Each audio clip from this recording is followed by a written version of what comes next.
BNP এখন কিছু বলতেছে না, কোনো মত গেলে ইলেকশনটা হয়ে যাক। এর আগ পর্যন্ত তোমরা যা বলতেছো ভাই ঠিক আছে, কষ্ট হইতেছে, মানতে কষ্ট হয়, তো চুপচাপ শুনি। তারপর ইলেকশন হওয়ার পর যা আমার করা সেটা আমার মনে মনে আছে। অতিরিক্ত সংস্কার রাষ্ট্র কাঠামোকে দুর্বল করে না ফেলে বলছেন আইন উপদেষ্টা। তিনি বলছেন আমাদের দেশে যারা অ্যাথলেট আছে তাদের যদি আপনি 24 ঘন্টার মধ্যে 20 ঘন্টা ট্রেনিং করান, তাদের সে উসাইন বোল্ট হয়ে যাবে না, নাকি সে মারা যাবে। অবশ্যই মারা যাবে। কাজে আমাদেরকে বুঝতে হবে অতিরিক্ত সংস্কার যেটা আমি নিতে পারি না, সেরকম সংস্কার করতে গিয়ে রাষ্ট্র কাঠামোকে দুর্বল করে ফেলে কিনা সেটা আমাদের চিন্তা করতে হবে।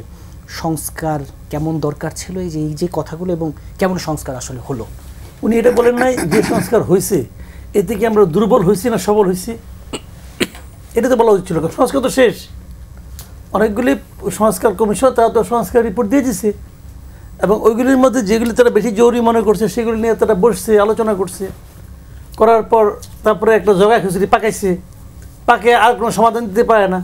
পরে উনি আবার নিজের মতো করে একটা রায় দিয়ে দিয়েছে এটা করতে হবে, যেটা নিয়ে পরবর্তীতে ভেজাল মানে ক্রমাগত ভেজাল বাঁচতেই থাকবে। কিন্তু এই জগা খিচুড়ির দায় কি শুধুই অন্তর্বর্তী সরকারের? কারণ আমার বলেন আপনি, সরকার এটা ক্রিয়েট করছে, দায় অন্য কারো হবে কেন? তারা কোন দিন গণভোট হবে, গণভোট হওয়া কোন দিন হবে এটা নিয়ে বিরোধ, এটা তো সরকার সিদ্ধান্ত নিছে। উচ্চ কক্ষণে বিরোধ ছিল, সিদ্ধান্ত কে দিচ্ছে? সরকার দিচ্ছে। বিরোধী তো ওনাদের জয় ওনারা পাকাইছে, গণভোট হইতে হবে কেন? এই গণভোটের কী মূল্য আছে? আপনি আমার এটা বোঝান ভাই। শুনেন, আমি একদম বেসিক কথা আপনাকে বলি, এটা সবাই জানে কিন্তু কেউ কিছু বলে না। এই যে আপনি সংস্কার করতেছেন, হ্যান করতেছেন, আইনগত ভিত্তি, হ্যান ত্যান, কত কাহিনী। ধরা যাক হাইপোথেটিক্যালি ধরে নিলাম বিএনপি ক্ষমতায় আসলো, বিএনপি ক্ষমতায় আসা তাদের যে 31 দফা আছে, তারা কি 31 দফা একবারও খুলবে না? একবারও খুলবে না? 31 দফা খুলবে, খুলে মিলাবে। যখন এই সংস্কার প্রক্রিয়া আপনাকে কেউ জোর কদমে তুলতে, তখন পাবেল ভাই উনি আমার 31 দফার একটি ধরাই দিচ্ছে ছোট বই, তাই আমি বলছি বইটা আমার কাছে আছে, ওই কিনা তাও পড়েন। এটা নিয়ে ওনারা গ্রামে গঞ্জে গেছে, যখন এই সংস্কার প্রক্রিয়া দিকে চলতেছে, সংস্কার আলোচনা চলতেছে, বই বাই করে 332 পৃষ্ঠার বই, 557 পৃষ্ঠার বই বই বাই করতেছেন না? যখন বই বাই করে তখন উপজেলা পর্যায়ে 31 দফানে তারা ওয়ার্কশপ করে, লিফলেট বিতরণ হচ্ছে, মানুষের ওয়ার্কশপ করছে রে ভাই। কোনো ওয়ার্কশপে আরেক রহমান ওখান থেকে বসে বসে অংশ নিচ্ছে, কী কারণে করছে? তারা তো বলতে পারতো সরকার একটা সংস্কার করতেছে, ওইটা অসাধারণ কিছু একটা হচ্ছে, ওইটা যখন আসেই যেন আমাদের আপাতত স্থগিত রাখলাম।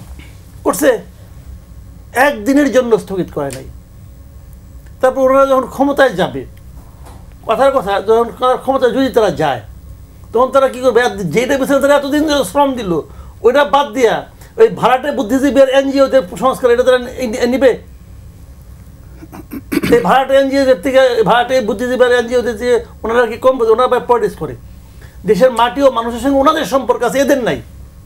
এদের কী সম্পর্ক আছে দেশের মানুষের সঙ্গে বলেন? বিখ্যাত দেশের সবচেয়ে বড় শিক্ষাবিদকে নিয়ে আসছিল ওয়াহিদুদ্দিন মাহমুদকে শিক্ষামন্ত্রী বানিয়ে, ওনার বুঝতেই পারে না যে বই যে বছরের প্রথমে দিতে হয়, সে এটাই বুঝে নেই। এবং বই দিতে পারছিল। অগাস্ট আসছে ক্ষমতা, জানুয়ারিতে প্রতি বছর একটা চলমান পদ্ধতি, বই তো ওনাকে নতুন করে বানাইতে হয় না রে ভাই, এটা চলমান একটা পদ্ধতি। আগে অনেক বছর ধরে বই দেওয়া হচ্ছে, জানুয়ারি 1 তারিখে বই উৎসব হয়, বই উৎসব বন্ধ করে দিচ্ছে, পারে না, কী করবো? কারণ ওরা বুঝেই না জিনিসটা কেমন কী করতে হবে। এখন এইগুলি ভাই বলে লাভ নাই।